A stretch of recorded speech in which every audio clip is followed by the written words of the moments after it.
o Corpo de Bombeiros costuma dizer: nenhum incêndio começa grande. Todo incêndio começa com uma faísca, uma fagulha, um disparo. E o desleixo, a falta de zelo, a proximidade com a mediocridade, no afeto, na convivência, na política, na profissão, na religião, na amizade.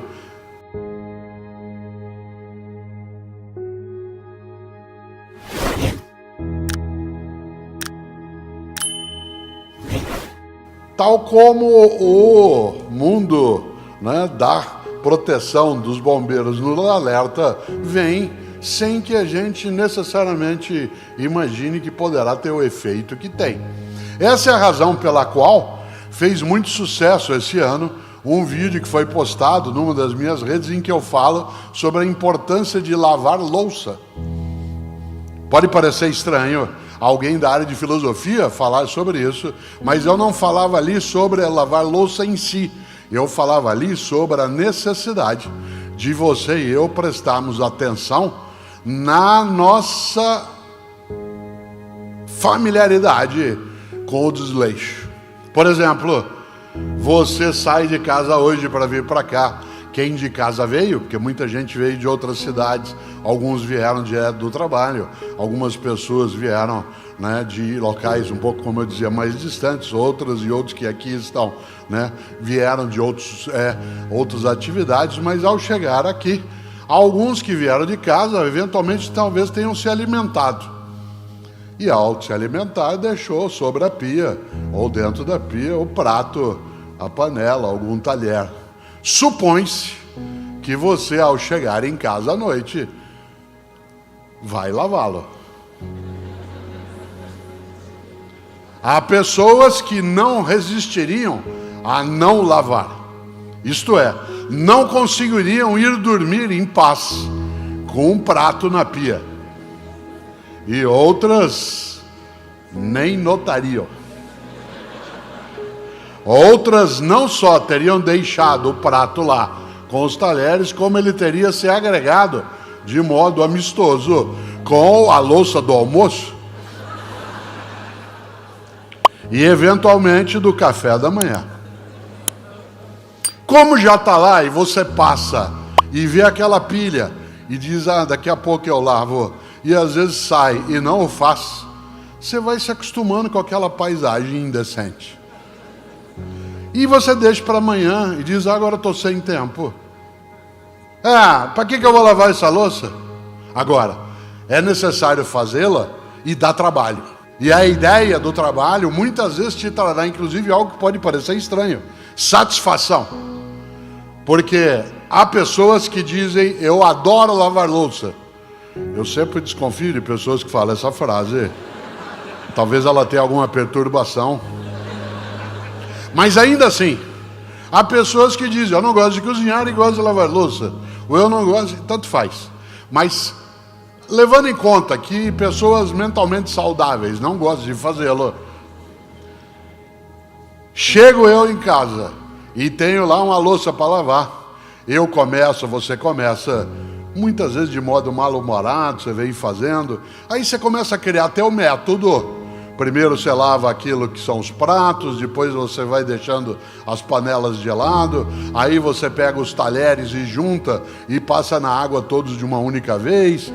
E quando você, depois de uns 10 minutos, começa a te dar um desejo de fazer bem aquilo e fazer direito, e você começa a ter prazer em estar fazendo aquilo. E quando você termina, que está tudo penduradinho, arrumado, encostado, nada na pia, você ainda pega um paninho, passa em cima da pia para ficar seco, enxuga a torneira, dá um passo atrás e sorri. E contempla. Olha só. Você está batendo palma para quem? Para a contemplação. A louvação do que deve ser louvado. E o que é que deve ser louvado? Na família, na escola, na empresa, na cidade, no ambiente, na religião. O capricho. Há um grande pensador alemão que eu aprecio imensamente, que muitas pessoas aqui gostam no campo da poesia, que é Goethe. o pensador, o filósofo alemão Goethe, ele foi capaz de coisas maravilhosas. Entre elas, criar uma conexão da filosofia com a vida, da filosofia com a botânica.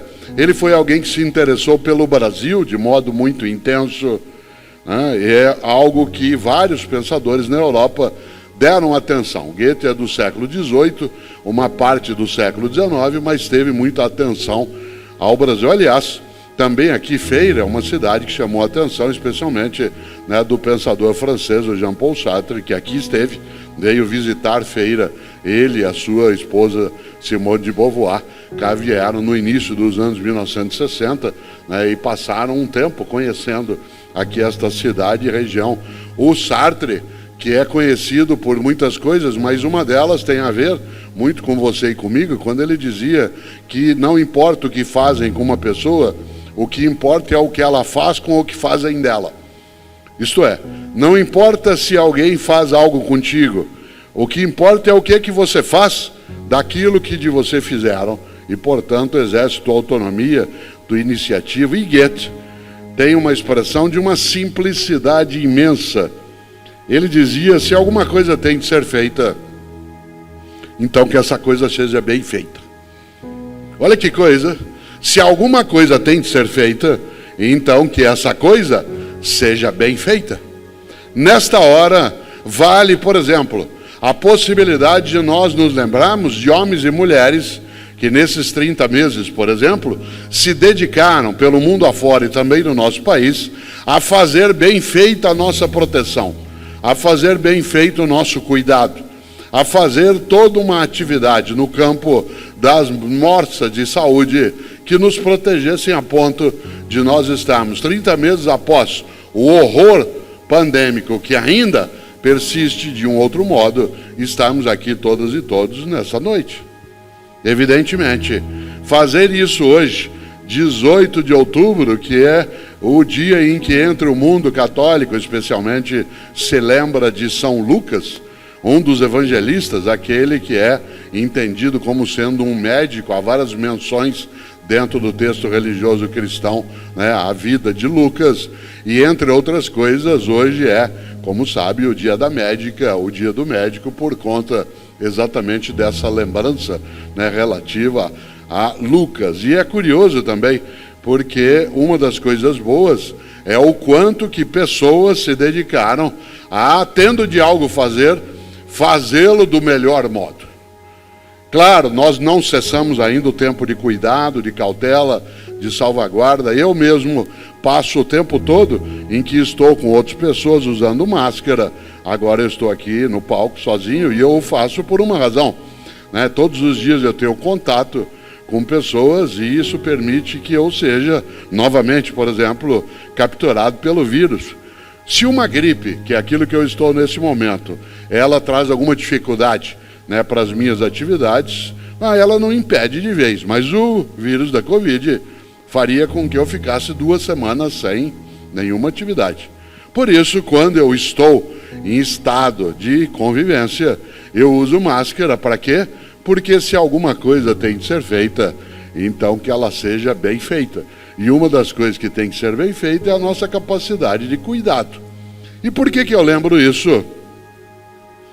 Porque no dia 18 de outubro do ano de 1915, isto é, há 107 anos, nasceu em Uberlândia, no Triângulo Mineiro, um dos mais estupendos artistas brasileiros. Ator, cantor, dançarino, um homem de 1,5 metro de altura, Grande Otelo.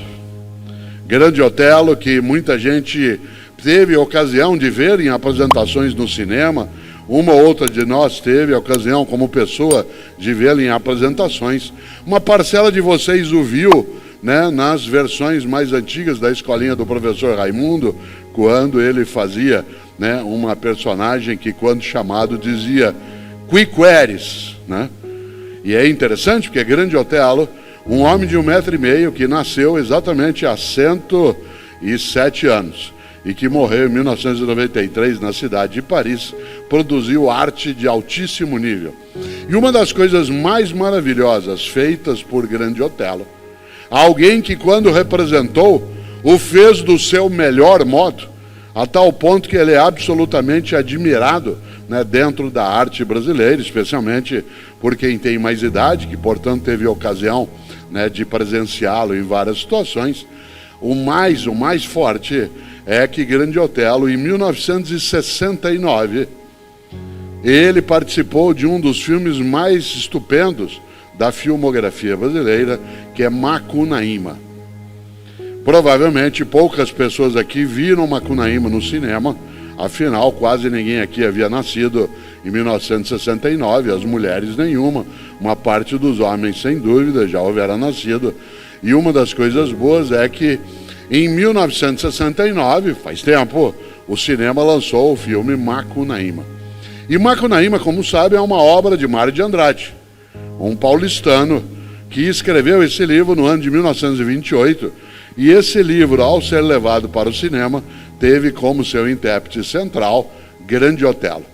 E há uma cena que se repete várias vezes no filme, que é uma cena que alerta você e a mim, porque a personagem feita por Grande Otelo no filme, que é o próprio Macunaíma, uma das coisas que ele mais faz o tempo todo, e aquele homem de 1,5 metro de altura, fazendo o gesto magrinho como ele era, é muito curioso e ao mesmo tempo muito convincente, porque quase todas as vezes que ele aparece, ele, Grande Otelo, encarnando ali Macunaíma, diz: ai, que preguiça!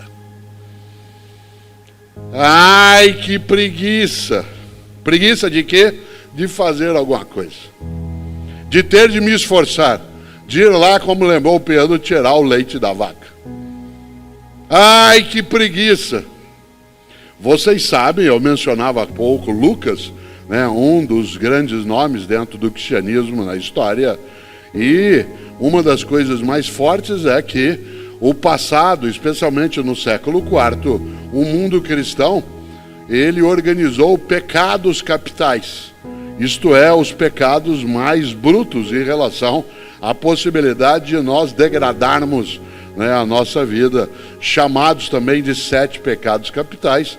Aí eles deixaram de ter uma relevância e no século XIII, um dos maiores teólogos da história e filósofo, Tomás de Aquino, organizou de novo os 7 pecados capitais. A gente os encontra hoje na maneira como Tomás de Aquino, né, o fez. E um dos pecados capitais é a preguiça.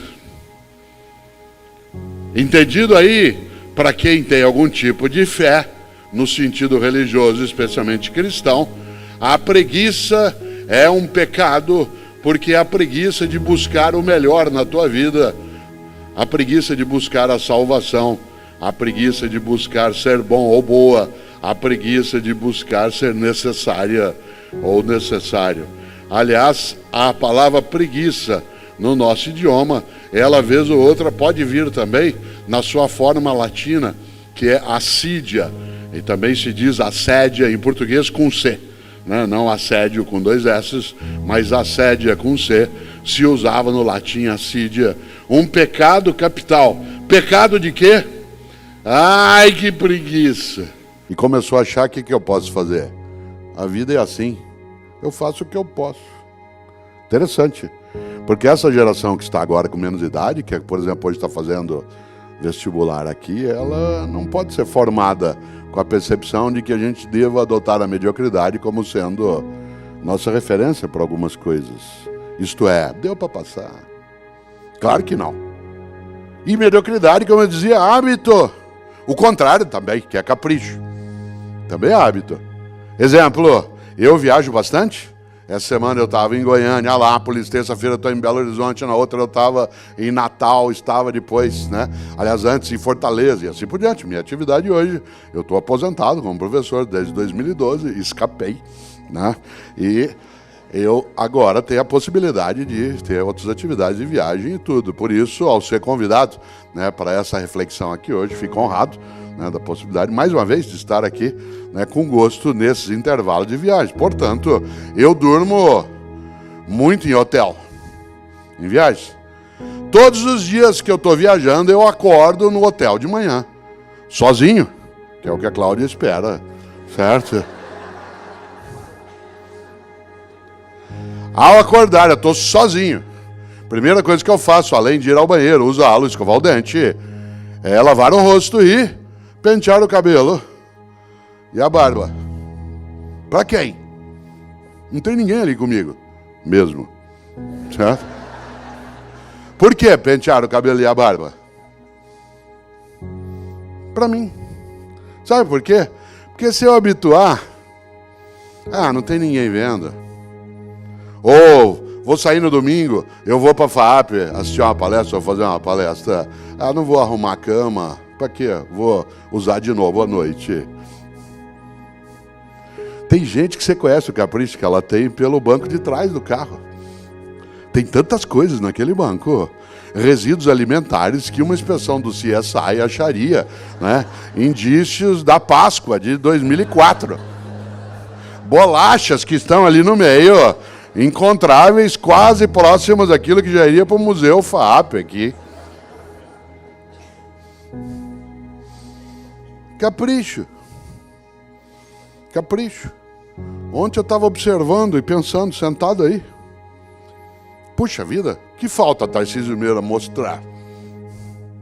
Que falta Jô Soares mostrar? O que falta Natália Timber mostrar? Né? O que falta? Ele podia dar para o gasto, mas não. Né? Em alguns momentos vem uma fúria interna, e essa fúria é a fúria não da arte apenas, e claro que ela também, mas é a fúria da energia que move uma pessoa que não deseja ser medíocre. Descortela. Se é gerações em ebulição, o que mediocridade tem a ver com isso? Muito, porque nós precisamos afastar de nós e daqueles que conosco chegam nesse mundo contemporâneo qualquer tipo de atração pela mediocridade em relação a várias faces do nosso cotidiano. Claro que as gerações são diversas.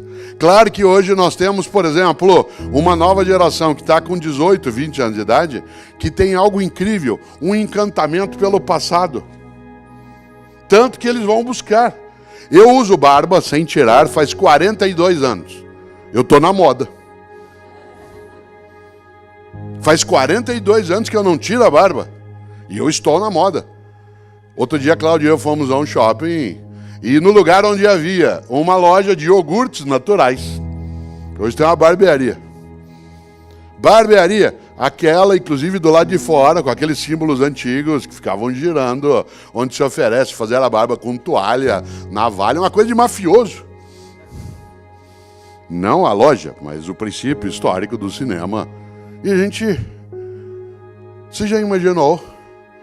Uma parte da nova geração decidiu ser contemporânea além de nós e decidiu fazer algo para mostrar como nós somos ultrapassados, que foi fazer cerveja artesanal.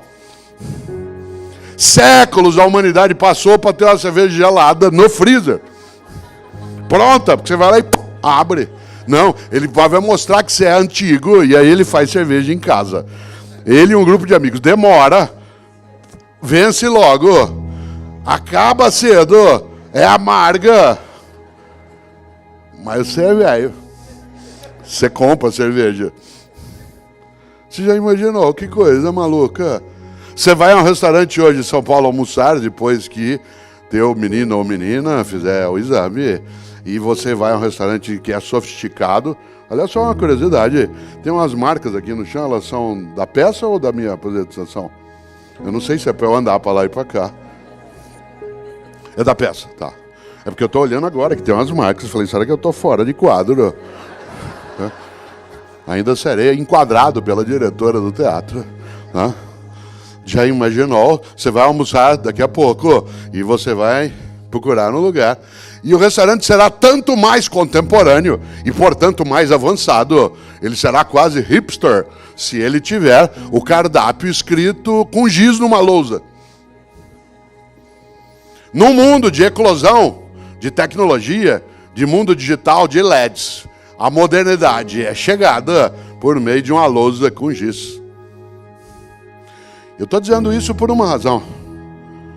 Porque a gente precisa cautela para tomar conclusões apressadas em relação ao que nós temos de fazer. A principal marca e tarefa que temos de partilhar com as outras gerações que conosco convivem nessa contemporaneidade, é construirmos uma trilha de propósitos em que a gente não admita a mediocridade como sendo nosso horizonte, em qualquer área, no âmbito da política, da religião, da profissão, do negócio.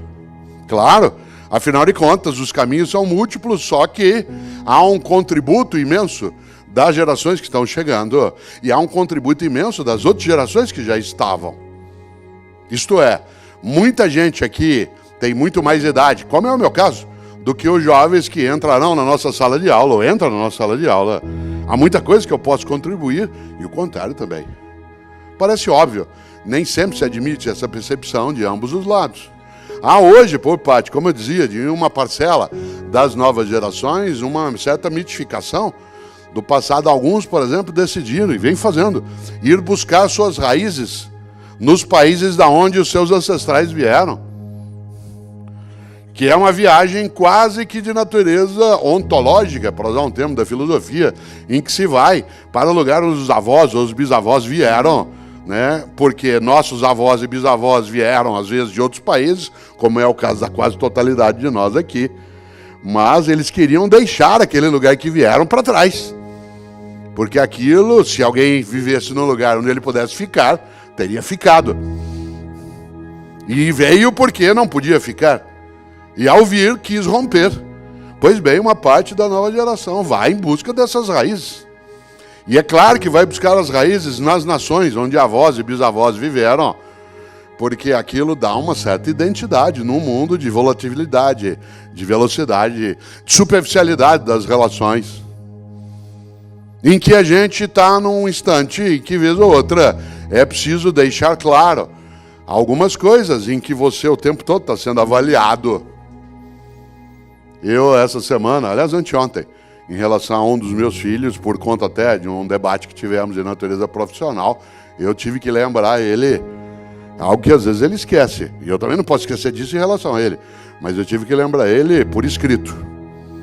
Você não é nem meu juiz e nem meu avaliador. Não é você que decide e nem eu estou pedindo para você me avaliar. Claro que ele pode falar a mesma coisa para mim, ambos somos adultos. Aí diz assim, não, mas você tem o direito de fazê-lo, você é o pai dele. A relação de adultos pressupõe uma capacidade de equidade. Claro que a minha responsabilidade, a noção de reverência e respeito, ela coloca uma outra condição também. Mas nós hoje temos relações em que o mundo digital, por exemplo, nos colocou sob perspectiva o tempo todo. Eu, por exemplo, estou nas redes sociais, escrevo livros, faço comentário de TV e de rádio, sou professor. O número de pessoas que decidiu que ela pode palpitar sobre a minha existência, sobre as minhas escolhas, minhas opções, o que eu falo, o que eu escrevo, é imenso. Você já imaginou? Pessoas escrevem dizendo, você precisa tirar essa barba. Quase que eu respondo de volta, o que você tem com isso? Eu não sou um servidor público, eu sou uma pessoa pública. Ser pessoa pública é diferente de servidor público. Um servidor público tem que dar satisfação.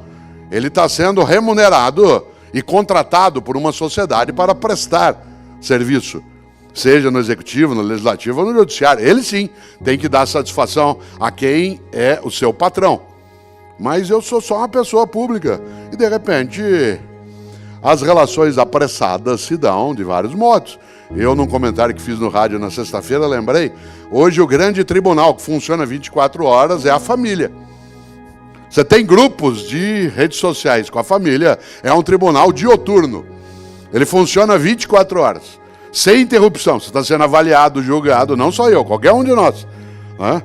Se você não der bom dia para todo mundo, às 7h12, se você deixar algum para trás, parece uma ruptura de sangue. Mas é a mesma pessoa que nunca te procura para oferecer nada. Teu celular tocou. Hoje a gente tem identificador de chamada. Você vê o nome, você sabe que a pessoa vai pedir alguma coisa para você. Ela nunca liga para te oferecer um saco de manga, 1 litro de jabuticaba. Só liga para pedir.